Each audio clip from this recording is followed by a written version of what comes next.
Hey guys, welcome back to TCG University for another deck profile. Today I'm going to be doing one on Ermac. I played him under Void for this week's Mortal Kombat Campus Championship, where we competed with most of the leftover characters we haven't used yet in the season, which were a lot of the Mortal Kombat ones. A lot of people were avoiding Mortal Kombat, so we had a giant Mortal Kombat tournament. But I played Void this week, so let's get into the profile. You can see the choices I made. Okay, guys, Ermac is a 6-hand size 28 vitality character with the all death and void symbols. He has two abilities: R, destroy one foundation. After you check a character, your opponent destroys one of their non-character cards. This is practically just a 1-for-1. So every time you check a character, you destroy one of your foundations, destroy one of your opponents, and you kind of 1-for-1 them. Just basically, if you're ever ahead in foundation count, you just kind of just 1-for-1 as much as you can just to bring your opponent down because you're already ahead in foundations anyways. And then enhance, discard one character card, which we play. I'm going to double count just to make sure. 3, 6, 9, 12, 15 character cards. Your attack gets you draw a card, and then this attack gets plus 2 damage for each resource symbol that the discarded card shares with your opponent's starting character. So basically, we play a slew of different characters for different symbols. We play 3 more Ermacs because it's just aesthetically pleasing to me since they are the many and we are the one. But this one covers the death and all symbols. And then we'll move this here so we can see it. We have Amy. This is all under Void because I wanted to be able to block with these if I needed to, and I didn't want to have to off-symbol anything. Amy, she covers life and order. We got Hiei. He covers chaos and fire. We had Zhenghua. She covers air and water. And then we have Siegfried, who covers good and earth. The only symbol we don't have covered in this entire set is evil. It's the only one symbol we don't have. I actually think there's one more. Is there one more? There's 12. And then 11 is Ermac. Yeah. 2, 4, 6, 8, 10, 11. Yeah, okay. The 11 symbols are void. So yeah, it's only missing evil in our entire setup. But I just chose not to try and put an evil, try and stuff more characters in, just so we're able to still play the game without checking too many characters. But these are just put in so that way when we play against characters, we can give damage to our attacks. And destroy our opponent's foundations for 1-for-1s. To kind of stick with the foundation destruction thing, we're playing 4 Casa de Leviathan. 7 high for 5. If we have momentum, we just spend it to try and blow up our opponent's foundations. If our opponent's at deadlock, we just get 2 free momentum. If our opponent's at desperation, we get 2 free momentum. Fuels itself sometimes. It's fast. And then just getting free damage off of Ermac is really nice with this as well. And then we have 4 Downward Spiral. Just having the ability to discard cards from our opponent's hand is really nice. And then on top of the damage we get from this, we get damage from Ermac. So that's also very nice. And when we're limiting our opponent's foundations, it makes it really easy to push certain attacks through. And 5 speed is nothing to turn your head up from. Then we're playing for Macabre Obscure. Macabre Obscure has the ability to pick up any attack in our discard pile our opponent chooses, but we get to pick up any attack in our discard pile by removing 1 card in our hand.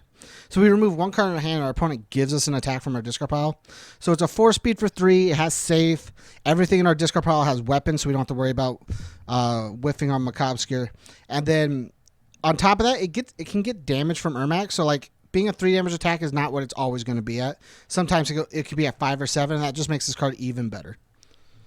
And then it just gives plus to the checks as well, which means you're going to pass your next card. Then we're playing 2 Elegant Death Rows. Kind of the same reason why we're playing Macabre Obscure. We're playing a lot of weapons. And this, when our opponent picks a weapon from our discard pile, we force them to discard, and then this gets damage. So being a 5 high for 4 with safe, that gets damage from itself and damage from Ermac is super strong. And then the last card I'm going to talk about is Shirai Ryukan. This card I felt was very, very good in this deck. It is a 4 high for 3 that can get damage from itself or give speed to itself with its combo. But the combo also allows you to add characters to the top of your deck. So not only will you check a character, which is a nice 6 check, and be able to pass your next card, you also get the ability to just auto trigger on your character ability to be able to blow up one of their foundations and trade. So it basically force triggers that, gives you a good check, and then on top of that, you know that you're going to give damage with Ermac and then give speed with itself, and you can push this through for free practically, which is super, super good. Onto our actions and assets. We're playing 2 Madness and Ace. We're running an entire choose cards in our discard pile combo, so like having the ability to shuffle more in is very good. Having the ability to shuffle more characters in so we draw them and do cool things with them is very good. And just altogether having the ability to copy and attack to try and give more cool abilities is also extremely good. Then we're playing 4 Toguro Brothers, because you didn't want Foundations, right? Anytime our opponent plays an ability on an action or an asset, we can choose to destroy it. Basically, we're already 1-for-1ing and keeping their Foundation count down. Why not just plus off of it, I guess? You know, I hate this card. I hate it so much. It's too good. And then we're playing 2 Here We Go. Basically, pick up a character, ditch it with Ermac, draw a new card, give damage, stuff like that. Also has a nice 0 low block with a 2 breaker 2. And then 2 Revoke. Revoke's just a really good card. Negate anything in the game on an enhance. Pretty good. Negate any enhance on the game. Pretty good. We're playing 3 TK Mastery. Check a 6 after your opponent gives a speed or damage bonus. Give it -2 or -2 damage, -2 speed. Your choice. Just gives us more checks to try and trigger characters to try and 1-for-1 our opponent, as well as making sure we don't get hit as hard. This card was also very good with Shirai Ryukan. We have Radical Edward. Anytime we check this card, we pick up a character. We pick up one of our like Ermacs. Then we can have the ability to commit anything with a keyword in it, which is also very good. Solid card all around. We have 3 Reporting as Failures. Shuffle 3 cards into our deck. Limit the amount of stuff in our discard pile so they have to choose certain attacks. Really good card for the combo. 3 Conquest of Terror. Neg speed to be able to block better. We have 0 mid block, so it's very easy to block, but sometimes things get real fast. 3 Uniting Rebels. Nice 0/6 check.